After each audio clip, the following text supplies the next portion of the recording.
Hi guys, कैसे हैं आप। एक बार फिर से आपका स्वागत है एक और नई वीडियो में। और मैं हूं आपका दोस्त ट्रैवलर राजेश। और आज मैं आपको लेकर आ गया हूं लाल किले पर। जी हाँ, शाहजहाँ द्वारा बनवाई गई इस बेशकीमती इमारत को आज मैं आपको दिखाने के लिए आ पाया हूं।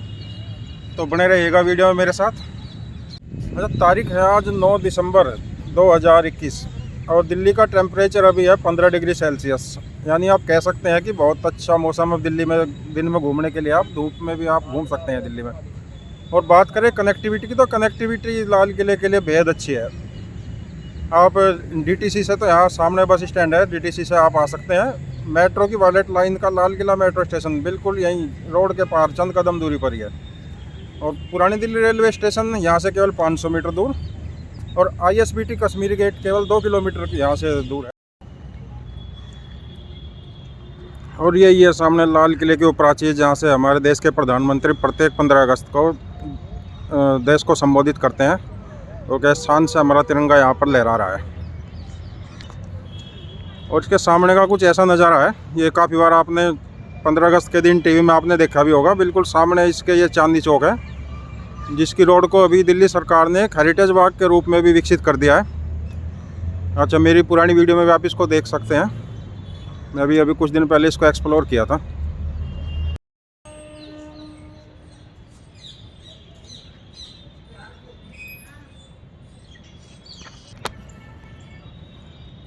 अच्छा, लाल किले की जो फ्रंट की जो दीवारें हैं, इनकी ऊंचाई 120 फीट। और जो बैक साइड में यमुना नदी की तरफ की दीवार होती थी, जो उसकी ऊंचाई करीब 60 फीट है। और इसके सुरक्षा की दृष्टि से जो साइड में नहर या नाला बनाया गया था, इसकी गहराई भी करीब 30 फुट होती थी। अच्छा, यहाँ पर घूमने के लिए हमारे साथ में ये राजेंद्र जी हैं। ये हमारे आज गाइड रहेंगे, जो हमें पूरा लाल किले का भ्रमण कराएंगे। रेड फोर्ट का कंस्ट्रक्शन 17वीं सेंचुरी में हुआ। इसको शाहजहाँ ने बनवाया था। इसका जो आर्किटेक्ट था, हेड आर्किटेक्ट, जिसको हम लोग मास्टर आर्किटेक्ट कहते हैं, उस्ताद अहमद हमीद लाहौरी था, जिसने इसको डिजाइन किया। अच्छा। उस्ताद अहमद हमीद लाहौरी सेम आर्किटेक्ट था जिसने ताजमहल बनाया है। और डिफेंस के लिए बनाया गया था, इसलिए यहाँ पे इन लोगों ने खाई खोदी हुई है। और खाई में यमुना का पानी और क्रोकोडाइल्स होते थे। सामने जो गेट दिखाई दे रहा है, एक्चुअली में ये दीवार औरंगजेब ने बनाई थी। ये ओरिजिनल कंस्ट्रक्शन का पार्ट नहीं है, ये बाद में ऐड की गई है। और रेड फोर्ट कंप्लीट हुआ था 1648 में। 9 साल 3 महीने में बनकर तैयार हुआ था। 1 करोड़ रुपए खर्च हुआ था उस ज़माने में जब बना था ये। अच्छा। 15 अगस्त को प्रधानमंत्री जी यहाँ से फ्लैग होइस्टिंग सेरेमनी करते और यहाँ पे झंडा लगाते, यहाँ से स्पीच देते। ये वाला जो गेट आप देख रहे हैं आगे, ये लाहौरी गेट या लाहौर दरवाज़ा है। एक्चुअली में 2 एंट्रेंस गेट है, एक दिल्ली गेट है, एक लाहौरी गेट है। दिल्ली गेट वहाँ पे पीछे है जहाँ से आप लोग आ रहे हैं, और ये लाहौरी गेट है। लाहौरी गेट का रीज़न ये है कि इसका डायरेक्शन लाहौर की तरफ है, इसलिए इसको लाहौर गेट कहते हैं। और ये जो मार्केट बना हुआ है सामने एकदम फ्रंट में, ये मीना बाज़ार है। रानियों के लिए मार्केट स्पेशली बनाया गया था। रानियों के लिए इसलिए बनाया गया था क्योंकि पर्दा सिस्टम की वजह से उन लोगों को बाहर जाने का परमिशन नहीं होता था, इसलिए उनके लिए एक मार्केट बनाया। और मार्केट को छत्ता चौक या कवर्ड मार्केट भी कहते हैं। छत्ता चौक भी इसी का ही नाम है। और ये मीना बाजार भी है। मीना बाजार भी छत्ता चौक इसलिए कहते हैं क्योंकि ये कवर्ड मार्केट है और बीच में खुली जगह है, इसलिए स्पेस है, इसलिए वो चौक है वहाँ पे। टोटल एरिया 121 एकड़ है, तो बहुत बड़ा फोर्ट है। अच्छा, इसका टोटल एरिया 129 एकड़ में फैला हुआ है। 121 में जी। और इसको लाल पत्थर से बनाया हुआ है, इसलिए लाल किला इसका नाम है। बट इसका जो ओरिजिनल नाम रखा गया था वो था किला ए मुबारक। किला ए मुबारक का मतलब होता है भाग्यशाली किला, लकी फोर्ट जी। तो किला ए मुबारक इसका नाम रखा गया। ये एक्चुअली में रिसेंटली रिस्टोर किया हुआ है, इसलिए सब नया प्लास्टर है, नई पेंटिंग है, तो ये सब नया नया लग रहा है। ये यूनेस्को वर्ल्ड हेरिटेज साइट है और इसको 2007 में यूनेस्को ने वर्ल्ड हेरिटेज साइट डिक्लेयर किया था। Lal Qila as a proper fort 1857 तक काम में लिया गया था और 1857 के बाद में ब्रिटिशर्स ने इसको कैप्चर्ड कर लिया। अच्छा, 1857 में इसको जो है ब्रिटेन ने अपने अंडर में ले लिया था। एग्जैक्टली। हाँ हाँ। और उसके बाद में ये 1947 तक उनके ब्रिटिश सेना के अंडर में रहा। उसके बाद में फिर भारतीय सेना कह ले या भारतीय प्रशासन के पास में आ गया था। फिर भारतीय जो आर्मी थी, इंडियन आर्मी थी, 2003 तक रही जी। और 2007 में इसको यूनेस्को ने वर्ल्ड हेरिटेज साइट डिक्लेयर किया। अच्छा, हाँ, ये भी 2007 में इसको यूनेस्को ने वर्ल्ड हेरिटेज साइट के रूप में इसको ये जो left side का बिल्डिंग दिखाई दे रही है ले लिया है। barracks की, और ये सारी बैरक्स इस तरह के करीब 14-15 बैरक्स है जो बाद में अंग्रेजों ने ऐड करी, क्योंकि उनको अपनी आर्मी रखनी थी तो उनको पैलेसेस तो चाहिए नहीं थे, उनको स्पेशल बैरक्स चाहिए थे, तो उनके लिए बैरक्स बनाए गए। तो करीब 13-14 बैरक्स है जो बाद में 1857 के बाद में लाल किले के अंदर ऐड करे। ये एक्चुअली में ड्रम हाउस के सामने हम लोग इसको नौबत खाना या नकार खाना कहते हैं, और नौबत खाना या नकार खाना उस ज़माने में उनके म्यूजिशियंस के लिए होता था। तो ये जो ऊपर खिड़कियाँ लगी हुई है वहाँ पे खिड़कियाँ नहीं थी, ये पूरा खुला था, और वहाँ पे उनके म्यूजिशियन बैठ के नगाड़े और सनाई बजाते थे दिन में 5 बार। 5 बार नमाज का टाइम मेंटेन करने के लिए बजाते थे, लाइक अजान, क्योंकि उस ज़माने में लाउड स्पीकर्स नहीं थे, और जब कभी बादशाह या कोई वीआईपी एंट्री करता था तो उसका वेलकम किया जाता था। तो ये एंट्री गेट था उस ज़माने में। और यहाँ पे कुछ पैटर्न्स आपको दिखाई दे रहे हैं सामने, जिनको हम लोग ज्योमेट्रिक डिजाइंस कहते हैं, और ये geometric designs and flower motive, ये एक्चुअली में मुग़ल आर्किटेक्चर का एक फीचर है। तो आपको हमेशा इस्लामिक आर्किटेक्चर के अंदर इस तरह की या तो कुरान की आयतें या इस तरह के डिजाइंस आपको देखने को मिलेंगे। एक्चुअली में ये जो इंस्क्रिप्शन है ये कुतुब मीनार से लाके यहाँ पे फिक्स किया गया है, तो ये ओरिजिनली रेड फोर्ट का पार्ट नहीं है, पर लाल किला जब बना तो कुछ ना कुछ सब जगह से इधर उधर से लाके लगाए गए हैं। और ये यहाँ पे पेंटिंग्स जो है ये नई है, एक्चुअली में ज्योमेट्रिक पैटर्न है जो रिस्टोरेशन के टाइम पे की गई है। और यहाँ पे फूल पत्ती का जो डिज़ाइन बनाया हुआ है, एक्चुअली में यह भी एक इंटीग्रल पार्ट है इस्लामिक आर्किटेक्चर का, पूरे रेड सैंडस्टोन। तो नौबत खाने में एक्चुअली में नौबत खाने से जो एंट्री होती थी तो रॉयल फैमिली के जो लोग थे वो हाथी घोड़े पे बैठ के इसमें से निकल सकते थे। ये जो कॉमन मैंस का जो सामने दिखाई दे रहा है दीवान आम में जनता दरबार लगता था, और उनके लिए यहाँ पे एंट्री थी दीवान आम तक। तो जब भी वो लोग आते थे तो उनका चेकिंग पॉइंट था, तो उनको पैदल ही वहाँ से आना पड़ता था।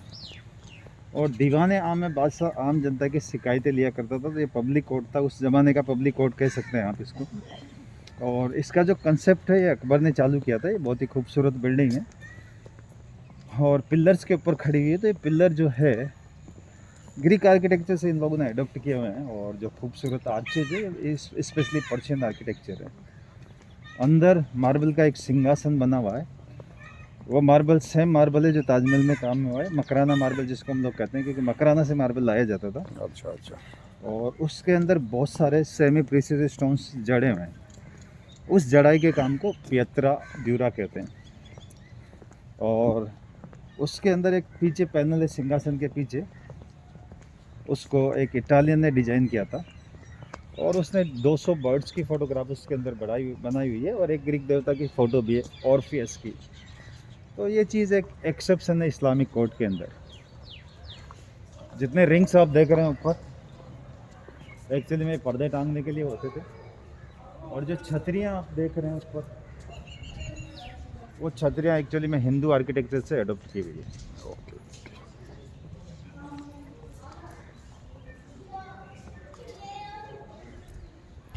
तो ये जो बिल्डिंग है ये दीवाने आम है, जो कि बताया आपको।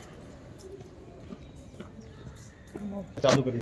सिंहासन है और ये पूरा मकराना मार्बल का बना हुआ है। इसके अंदर जितने भी लाल और जो हरे फूल पत्ती का जो डिज़ाइन है सारा इनले वर्क है। ये सारे स्टोन्स इसके अंदर सेमी प्रीसियस स्टोन्स इनले किए हुए हैं। लाल कार्नेलियन है, ग्रीन मलाकाइट है, और पीछे जो पैनल की हम लोग बात कर रहे थे जिसको एक इटालियन ने डिज़ाइन किया था उसका नाम था ओस्टिन दे बौदो। और इवन 17वीं सेंचुरी में एक इटालियन आर्किटेक्ट इनवाइट किया था और उसने ये पैनल तैयार किया था। इसके अंदर 200 बर्ड्स की फ़ोटोग्राफ्स है, और एक ग्रीक देवता की फ़ोटो है जो सबसे ऊपर बनी हुई है, जो ऐसे पालती पर बैठा हुआ है, पालती मान के बैठा हुआ है। हाँ हाँ बिल्कुल, इसमें सामने। तो वो ग्रीक गॉड ऑर्फियस है। रानी के लिए वो चैम्बर बना हुआ है। तो रानी एक्चुअली पर्दा सिस्टम की वजह से बाहर नहीं आती थी, वो हमेशा कमरे में बैठा करती थी और खिड़की से या झरोके से देखा करती थी। ये जो टेबल है ये वजीर के लिए होती थी, तो वजीर साहब यहाँ पे पेटिशंस रिसीव करते थे ताकि मंत्री लोग यहाँ पे होते थे। और पब्लिक एक्चुअली में ये कोर्ट यार्ड था, ये गार्डन नहीं था किसी ज़माने में। तो पब्लिक यहाँ पे कोर्ट यार्ड में इकट्ठी होती थी और एक एक करके उनका जैसे भी अनाउंसमेंट होता था तो वो लोग अंदर आके अपना पेटिशंस राजा को देते थे और यहाँ पे उनके जो प्रॉब्लम्स थे सॉर्ट आउट किए जाते थे। तो बिल्डिंग को दीवान आम प्लस इंग्लिश में हम लोग हॉल ऑफ पब्लिक ऑडियंसेस कह सकते हैं।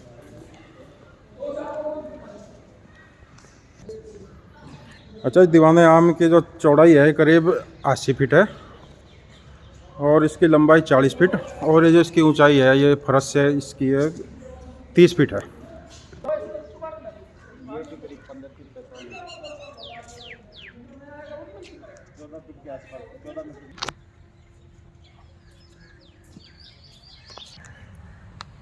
ये वाला हिस्सा है एक्चुअली में ये रिवर साइड का हिस्सा है और यमुना नदी किसी ज़माने पे इसके पीछे बहा करती थी और यही रीज़न रहा कि यहाँ पे कोई दीवार नहीं बनाई गई। दीवार 3 साइड में नॉर्थ वेस्ट एंड साउथ। और ये जो पैलेस दिख रहा है सामने इसको मुमताज़ महल कहते हैं। एक्चुअली में मुमताज़ महल भी हरम का पार्ट था तो इसको छोटा रंग महल कहा जाता है। तो उनकी लेडीज़ या औरतें यहाँ पे रहा करती थी लेकिन ये सारे बिल्डिंग खुले खुले हैं तो ऊपर एक्चुअली में रिंग्स होती थी। यहाँ पे थोड़ा सा रिस्टोरेशन से रिंग्स गायब हो गई तो रिंग्स में वो लोग पर्दे टांगते थे। ओरिजिनल जो पार्ट है ये सिर्फ आपको आर्च की जो पेंटिंग से दिखाई देगी, बाकी जो रेस्ट ऑफ दिस थिंग है ये एक्चुअली में नया प्लास्टर है।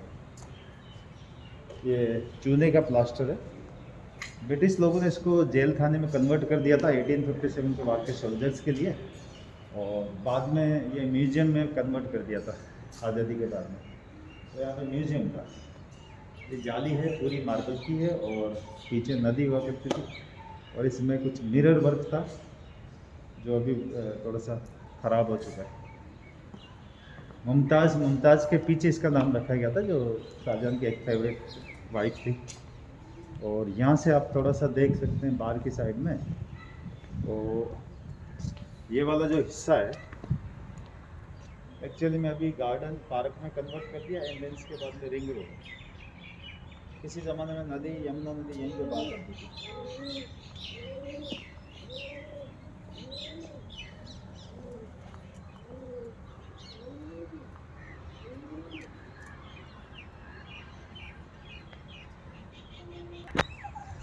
इसको रंग महल या पैलेस ऑफ कलर कहते हैं। पैलेस ऑफ कलर भी एक्चुअली में हरम का पार्ट था जहाँ पे उनकी औरतें वगैरह स्टे किया करती थी।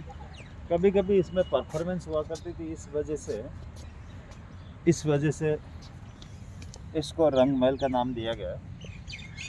तीनों बिल्डिंगें सामने ही है। खास महल बादशाह का रेजिडेंस था, दीवान खास बादशाह का प्राइवेट मीटिंग हॉल था। उसके आगे जो कोने वाली बिल्डिंग आपको दिखाई दे रही है वो हमाम है, टर्किश बाथ है जिसमें स्टीम बाथ या स्पा की फैसिलिटी थी। और एक कोने पे जहाँ पे टूरेट दिख रही है मीनारेट टाइप की छोटी टूरेट, इसको मोती मस्जिद कहते हैं जिसको औरंगज़ेब ने बाद में बनाया गया था। उसने अपने पर्सनल यूज़ के लिए बनाया था क्योंकि जामा मस्जिद जाना पॉसिबल नहीं था राजा के लिए दिन में 5 बार, तो इसलिए उसने एक सेपरेट पर्सनल मॉस्क बनाया। बीच में जो आप वाटर चैनल देख रहे हैं ये वाटर चैनल को नहारे बहिश्त कहते हैं या स्ट्रीम ऑफ पैराडाइज कहते हैं।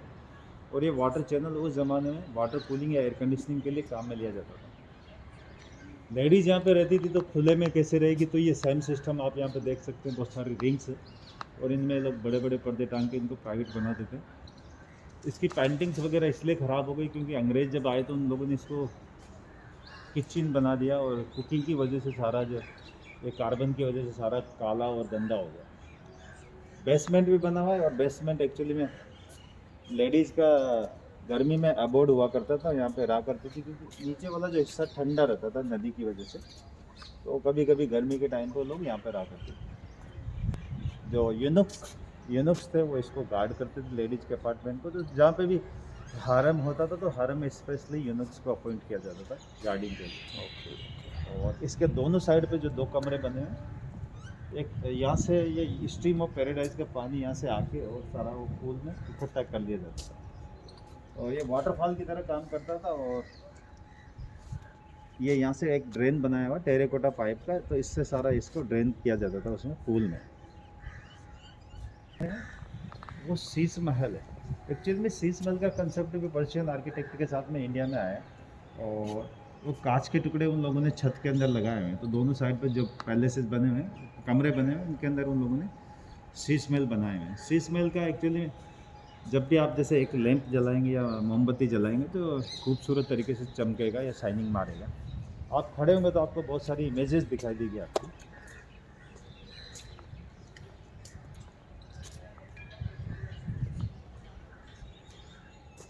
खास महल एम्परर का रेजिडेंस हुआ करता था, बादशाह यहाँ पे रहा करता था और इसको 3 हिस्सों में डिवाइड किया हुआ था इन लोगों ने।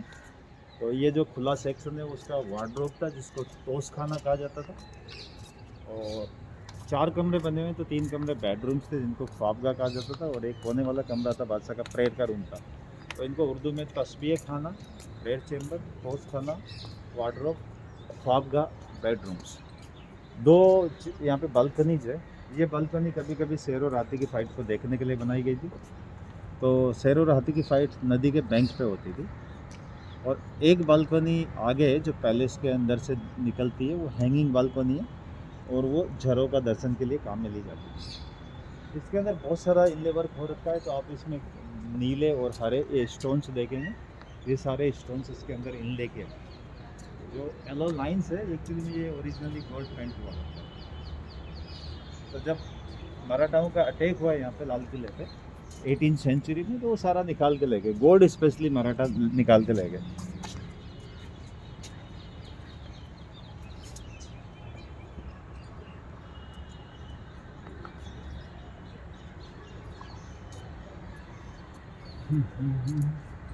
ये रिवर गेट है जो यमुना पे खुलता था, और यहाँ से बादशाह कभी कभी नाव में बैठ के यहाँ से ट्रेवल किया करते थे। तो ये आगरा जाने के लिए रास्ता था यहाँ से, एक्चुअली में नदी पे खुलता था। रिवर गेट है ये, इसको खिजरी गेट या वाटर गेट कहा जाता है। लाल किले का जब इनॉग्रेशन हुआ तो शाहजहां इसी रास्ते से आया था, और धारा सिकों ने उसको वेलकम किया था प्रॉपर्ली। आज को बताते हैं कि जब 1648 में लाल किला कंप्लीट हो गया था, तो उस टाइम पर जो मुग़ल बादशाह शाहजहाँ थे वो काबुल में थे, और जब उनको इसका मैसेज दिया गया तो फिर वो यहीं पे इसी रास्ते से उन्होंने एंट्री की थी, और उनके पुत्र दारा सिकों ने यहीं पर उनके ऊपर सिक्कों से बारिश की थी, और उनका यहाँ पर फंक्शन वो 9 दिन तक यहाँ पर लगातार फंक्शन चला था। तब ये बादशाह का दीवान कासे हॉल ऑफ प्राइवेट ऑडियंसेज है, और बादशाह यहाँ पे अपने मंत्री या दरबारियों के साथ में मीटिंग किया करता था। ये बड़ा खूबसूरत बनाया गया था, और पूरा का पूरा गोल्ड पेंटेड था ओरिजिनली, और कारपेट्स होती थी, खूबसूरत पर्दे होते थे यहाँ पे, और मयूर सिंहासन या पीकॉक थ्रोन यहीं पे हुआ करता था, जिसको नादिर शाह 1739 में लूट के ले गया। कोहिनूर हीरा बाद में बहुत लोगों के पास में गया, तो ईरान गया, ईरान से अब्दाली के पास में आया, अब्दाली से उसके पोते साद दुरानी के पास में आया, और साद दुरानी को रणजीत सिंह जी ने डिफीट किया। रणजीत सिंह जी कोहिनूर हीरा इंडिया लाए, और रणजीत सिंह जी के बेटे दिलीप सिंह और कोहिनूर हीरे को अंग्रेज यहाँ से लेके चले गए। तो वो अभी इंग्लैंड में क्वीन विक्टोरिया के दे दिया गया था, अभी क्वीन एलिजाबेथ के पास में यहाँ पे हुआ करता था। और ये बीच में वाटर चैनल है जिसको हम लोग नहारे बाइस कहते हैं, एयर कंडीशनिंग या कूलिंग के लिए। ये दरवाजे एक्चुअली में पुराने हैं, और ये ब्रास के बने हुए हैं। थोड़ा सा आगे देखेंगे तो मार्बल की जाली, और उसके ऊपर तराजू बना हुआ है, किल रहेगा लेना। सामने जो बना हुआ है जाली के ऊपर टॉप पे स्केल्स ऑफ जस्टिस है, और इसके नीचे चांद और तारे बने हैं, और क्लाउड्स भी बने हैं। तो चांद तारे इस्लामिक सिंबल है, और स्केल्स ऑफ जस्टिस इसका वो बना हुआ है, यूनिवर्सल सिंबल है जस्टिस के लिए। एक्चुअली में कश्मीर के लिए लिखी गई थी, और ये यहाँ पे जो छोटा वाला आर्च है कोने पे, ये छोटा वाला एक्चुअली में चारों कोनों पे लिखी हुई है, और वो फारसी में लिखी हुई है। फारसी एक्चुअली में ऑफिशियल लैंग्वेज था इनका। तो इसमें लिखा हुआ है कि अगर फिर दोस्त बरू जमीस आमियास आमियास आमियास। ये यहाँ पे कोने पे लिखी है अंदर की साइड में, और एक्चुअली में बहुत धुंधली हो चुकी है, उसका पेंट वगैरह निकल चुका है इसलिए। और ये सारा इनले वर्क है जिसको हम लोग केतरादुरा के नाम से जानते हैं। तो ये सारे स्टोन्स इसके अंदर जड़े हुए हैं। ये कार्नेलियन है, ये मलाकाइट है, और वो ब्लू वाला लेपिस है। ये अलग अलग जगह से इंपोर्ट किए जाते हैं, सऊदी अरेबिया, श्रीलंका, तिब्बत और अफगानिस्तान। मार्बल की बड़ी खूबसूरत कार्विंग इन लोगों ने की हुई है। ये हैंड कार्व्ड है, और फ्लावर मोटिव इन लोगों ने डिजाइन किए हुए हैं। एक ब्लॉक के ब्लॉक है, पूरा ब्लॉक। ये यहाँ से यहाँ तक का ब्लॉक है, करीब 3.5 फीट का, देन दूसरा ब्लॉक इसको परफेक्टली जॉइन किया हुआ है। हमाम है जो टर्किश बात है। एक्चुअली में हमाम का ये सेक्शन एडल्ट बाथ सेक्शन है, जिसके अंदर बाथ टब है जिसमें गर्म पानी का बाथ होता था, और एक चैम्बर है जो स्टीम बाथ के लिए था। मसाज के लिए काउच बनाया हुआ है। ये बीच वाला सेक्शन चिल्ड्रंस बाथ है, और आगे वाला सेक्शन जो है चेंजिंग रूम है। और बीच में से स्ट्रीम ऑफ पैराडाइज बहती है, तो उसका पानी ये यूज़ में लेते थे। सामने मोती मस्जिद है, एंड इसको औरंगज़ेब ने अपने पर्सनल यूज के लिए बनाया था। बाथ टब को आप थोड़ा सा अंदर देख सकते हैं, पीछे वाली जो विंडो के नीचे एक बड़ा सा बाथ टब बना हुआ है, दिखाई नहीं दे रहा। और पीछे फर्नीचर जो भट्टियाँ हैं जिनको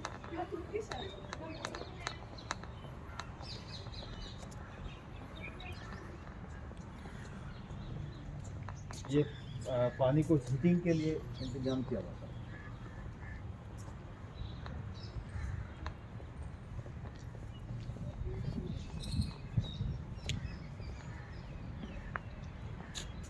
बाथटब आप वहाँ से ले सकते हैं। जाइए ग्लास के ऊपर रखना, इसको अपने आप देख लीजिएगा।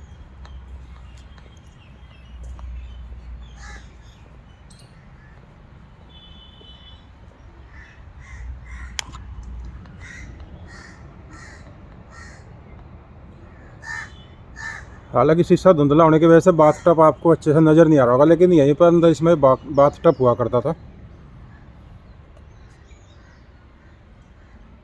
कहते हैं इस बगीचे को हयात बख्श गार्डन कहते हैं, और हयात बख्श एक्चुअली में इसका नाम लाइफ बेस्टविंग या लाइफ गिविंग गार्डन है। तो ये मुगलों का जो गार्डन का पैटर्न था, 4 स्क्वायर सेक्शन में प्रॉपर्ली डिवाइड होता है वाटर चैनल से। पानी का कुआं है। नेक्स्ट वाली बिल्डिंग जो है छोटा सा पेविलियन बना हुआ है, हीरा महल है, जो बहादुर शाह जफर ने बनाया था। सामने देखिएगा वहाँ पे शाह बुर्ज है, और यहीं से लाल किले की दीवार चालू होती है। शाह बुर्ज का मतलब होता है Kings tower. Kings tower watch tower था, और कभी कभी सीक्रेट डिस्कशन के लिए काम में लिया जाता था। और वहाँ पे उन लोगों ने एक पानी को लिफ्ट करने के लिए मैकेनिज्म लगाया हुआ था, वाटर व्हील। तो वाटर व्हील से वो लोग पानी लिफ्ट करते थे, और उस नहर बहिश्त में सर्कुलेट होता था सब पैलेसेज में। बीच में जो आप देख रहे हैं जफर महल है, बहादुर शाह जफर ने उसको बनाया था। एक्चुअली में बहादुर शाह जफर पोइट था, तो उसने गार्डन के बीच में एक छोटा सा पैलेस बनाया, ताकि वो अच्छे विचार आ सके उसके दिमाग में, और कुछ गज़ल एंड शायरी क्रिएट कर सके। और ये सावन एंड भादो पेविलियन है, तो सामने सावन है। सावन भादो एग्जैक्टली एक दूसरे की कॉपी है, एक सेम है। और ये हिंदू कैलेंडर महीने में बरसात का महीना होता है, उसके पीछे इसका नाम रखा है। तो सावन भादो में बादशाह कभी बारिश के दिनों में जब फुर्सत में है, तो यहाँ पे बारिश को एंजॉय करने के लिए बैठा करते थे। सावन एंड दैट इज भादो। और पीछे जो बैकग्राउंड में आपको दिख रही है, सारी बैरक्स है जो अंग्रेजों ने बनाई थी, और आजकल इनके अंदर म्यूजियम्स है। हर बिल्डिंग के अंदर अलग अलग म्यूजियम है, अलग अलग थीम वाले म्यूजियम है। आखिरी वाला दृश्य कला है जो आखिरी में दिख रहा है, 4 नंबर का, उसमें जो फेमस पेंटर्स हैं उनकी पेंटिंग्स है। नेक्स्ट वाला जो 3rd नंबर का आ रहा है, 2nd नंबर का उधर से पीछे से, ये एक्चुअली में इंडियन नेशनल आर्मी का म्यूजियम है। ये वाला जो है जलियांवाला बाग को एसोसिएट है। और पहला वाला जो बैरक है 1857।